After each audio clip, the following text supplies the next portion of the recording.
First, I want to say that racism doesn't exist. It's an illusion. What do you say about that? I say that's silly. You say that's silly? Yes, sir. Why do you say it's silly? Well, I've been called names enough to know that racism exists. But that could be because they just hated you. They made a judgment and they hate you, not because you're color, they just hate you. Uh-huh. But you know, white people have been enslaved as well by other whites, right? And then blacks have been enslaved by other blacks. In parts of Africa, That's right. they're still is that racism? Probably not, no. Yes or no? I said probably not. I know, but I need a yes or no. You're a pastor, so I want to try to help people. Yeah, I understand that. Is that racism when blacks enslave other blacks? Yeah. It can be racism, sir. When blacks enslave other blacks? It can be, yes. How is that? I'm black, you're black, I take you to the white slaveholder because you're black. That's racism on my part and his. But we're not talking about white on black slavery. In Africa, black on black. Yeah. Slavery, no white people around. Yeah. Is that racism? It can be. But is it? You'll have to check his heart. I don't know. Welcome to the Father State. I'm Jesse Lee Peterson. Thank you so much for being with me. I absolutely appreciate it. I have with me Pastor Chuck Singleton of Loveland Church in Southern California, and he's known for starring in music videos on topics like police and race relations, the state of black men, and bringing romance back into relationships. Again, thank you for being here. Thank you. Especially tonight because it's the Academy Award night. Yes. Yeah. You don't watch that? Well, I do. Your wife made you watch it? Yeah, you heard romance, and then, so they kind of go together. That's right. I might not be watching it as much as I am sitting there. If you were not married or your wife didn't make you watch it, would you watch it? No. You would not watch it? I probably wouldn't. Yeah. I would look for the highlights on the news or something like that, probably. In a press release about your music video, Man Up, you said, the killing has to stop. While it's not universal, police brutality is real. I worry every time one of my 4 sons goes out the door. Can you explain that to me? Well, maybe worry is an exaggeration of what I literally feel, but I'll illustrate it this way. My youngest, when he turned 16, in the community where we live, which is a nice neighborhood, pretty classy area, in the first 6 weeks of his driver's license, he was stopped 6 times without 1 ticket. Now, I'm not begging for a ticket, right, but there was a reason why he was stopped and a reason why there was no ticket. So it was what is typically called, it seemed to us, driving while black, DWB. Now, for us, as my 4 sons and I talked about it, we joke about it, and we talked about how to deal with it. The funny thing is that you asked me that question, and I was asked that by a local newspaper. I talked about that story, and the local police department saw it and made a special effort to come and talk to us. And we discussed it, and it just was a good instructional moment for all of us, for them as well as for us. Did it mean racism or something else that your son was stopped so many times? What did it mean to you? Jesse, I make a distinction between racism and bigotry.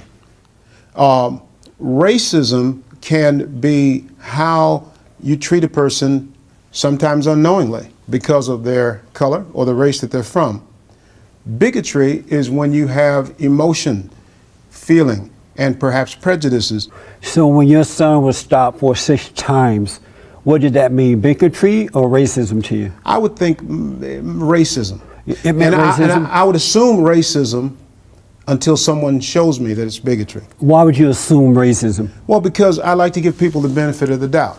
I would assume that they're not feeling prejudice. I would assume that they're not hating my son, but suspicious. And probably with some degree of rationale to it, because he's in a neighborhood that is predominantly white, and he's black, and he's driving a nice car.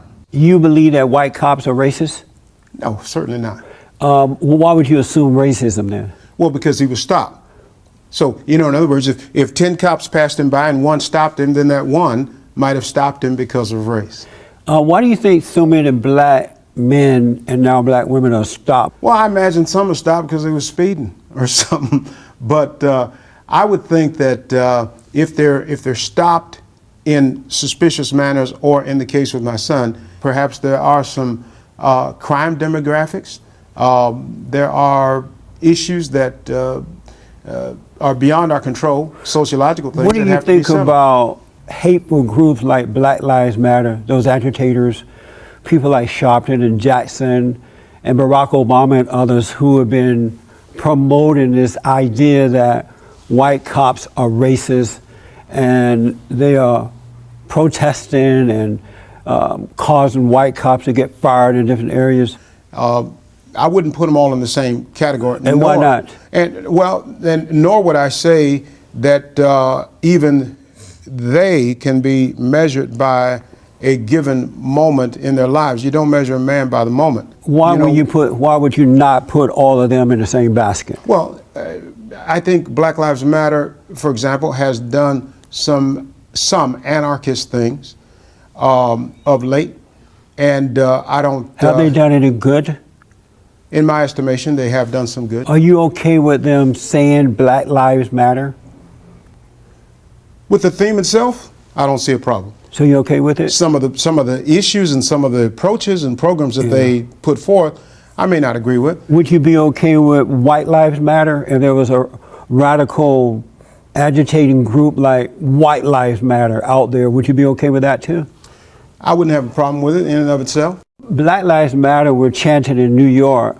What do we want? Dead cops. When do we want them? Now. What do you think about that? Well, I heard that and saw that video, and I don't think it was quite the way you put it.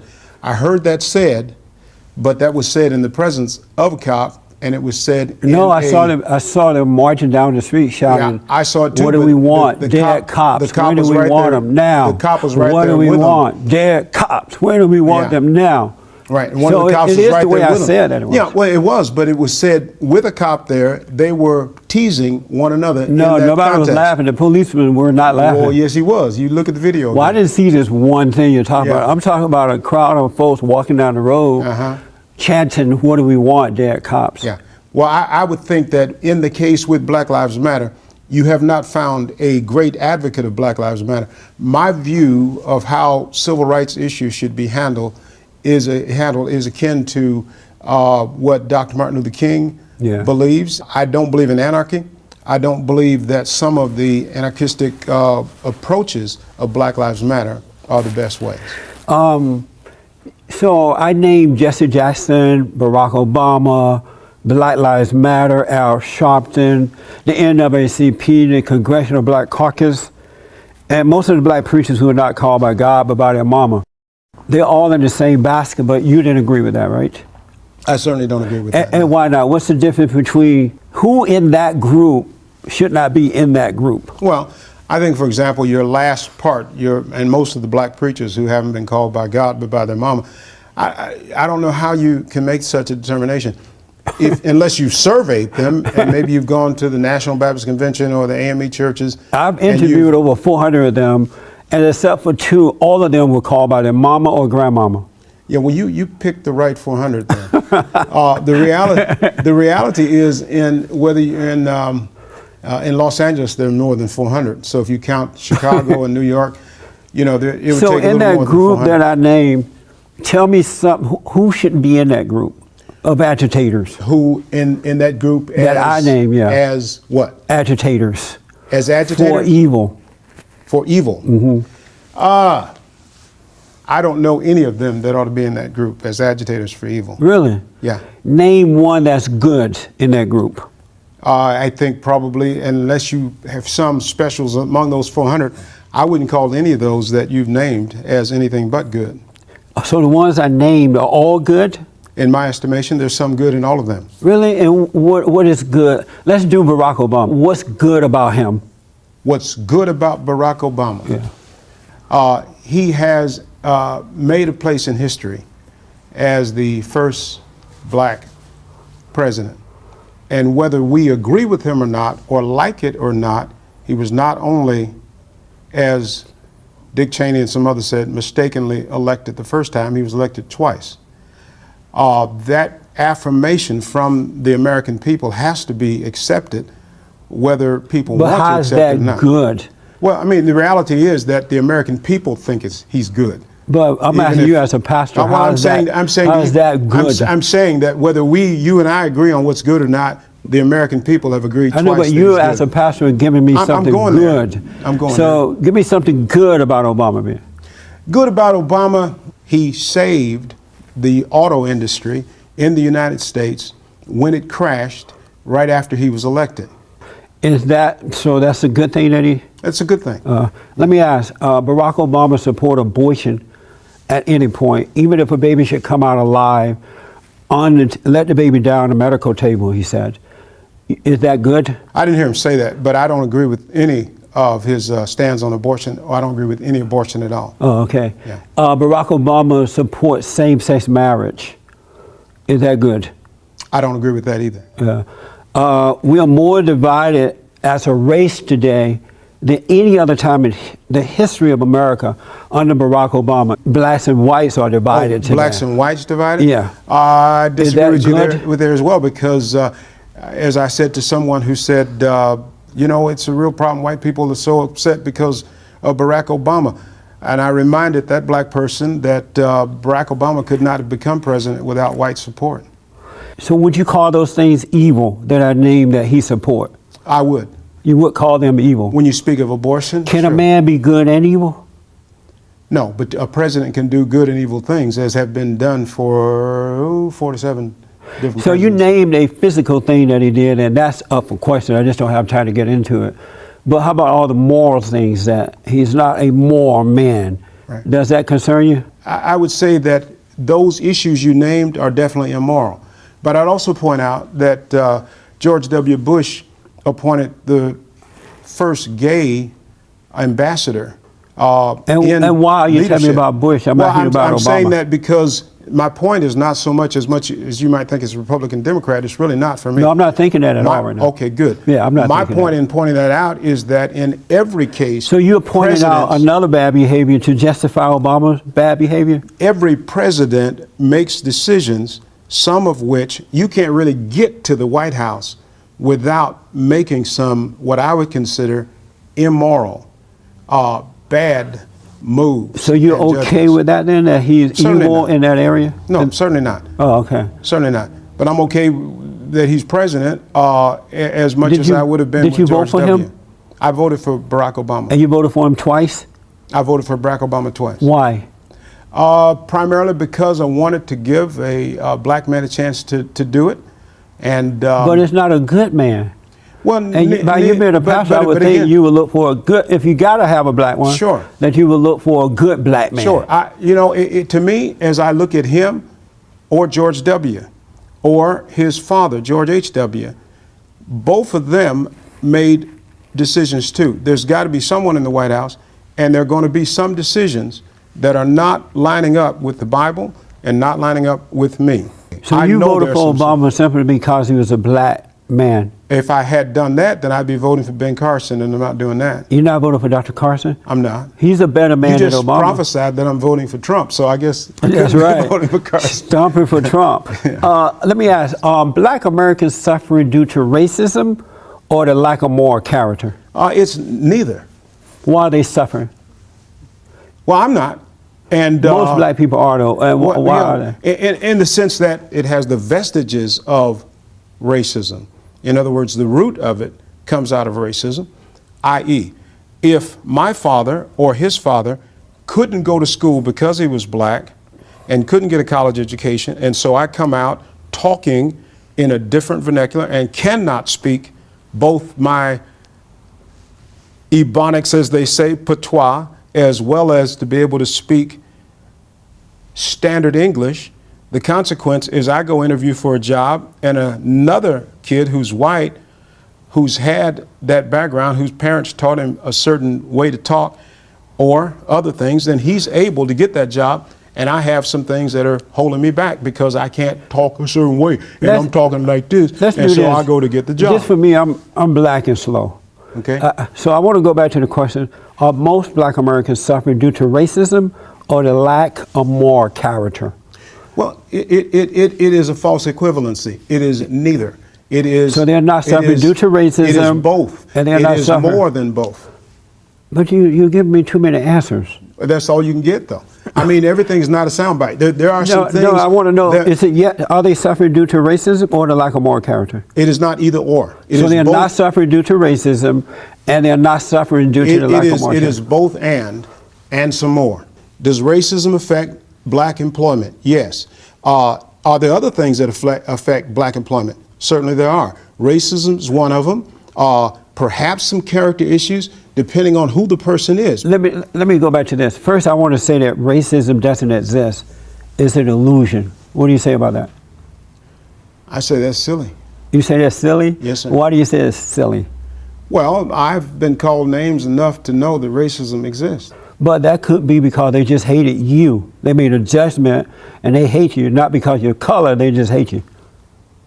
Uh-huh. Do you ever have fights with family members? No, I refuse. But you know, family members do fight, right? Sure. And is that racist? Not necessarily, no. And so why is it that when blacks and whites fight is racism? You're oversimplifying reality. Does the Bible say that we have a race issue or a spiritual issue? I think the biggest problem with us when it comes to race relations is not skin, but sin. And so that issue of our problem starts on the inside. It's a person's heart. And so the Bible says that we wrestle not against flesh and blood, but against spirits and principalities and wickedness in high places. Yes. Meaning that it has nothing to do with skin color. It has nothing to do with male and female. It's good versus evil. Am I right about that? I believe you're right about that. So then why should children of God go along with the children of the lie and call it racism when it's really not racism, something that doesn't exist, never has existed, and because it doesn't exist, we can't solve it. Why not call it what it is? So you actually think racism has never existed? Right. Do you think you could trace your family history back to a thing called slavery, or is that my imagination? I can. A matter of fact, so you don't think slavery was racism? No. You weren't. Your parents. Because there were black people who owned slaves as well. That's not my point. The point is, why were you a slave? Because they just happened to own me.